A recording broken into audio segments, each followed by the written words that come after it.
It's January 5th, 2026. Over the weekend, the United States arrested Maduro in Venezuela. I'm not here to talk about the legalities of it or the reasons behind his arrest. I am going to talk about the repercussions and the reasons why, possibly. It's been talked about that we needed to arrest a narco-terrorist. It's been talked about that we need access to the major oil reserves in Venezuela. But there's a third reason that maybe people have never heard about. This reason was divulged in 2019 in an interview with Fiona Hill before Congress.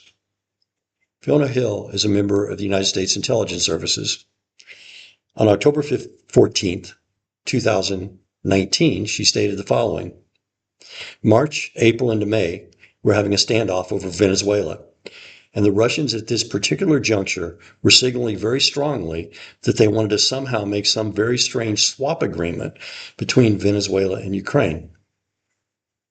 In other words, if we were going to use the Monroe Doctrine to keep the Russians out of Venezuela, that they wanted something similar to that to keep us out of Ukraine, and they could control all of Ukraine. She was sent to Russia during this time frame to basically tell the Russians to back off. She was given that special assignment by the National Security Council. So here's the question about this. In 2019, the Trump administration was listening to what Russia was saying about a quid pro quo agreement with Russia about Venezuela and Ukraine. We now have stepped into Venezuela. Let's see what the Trump administration does in Ukraine over the next several weeks.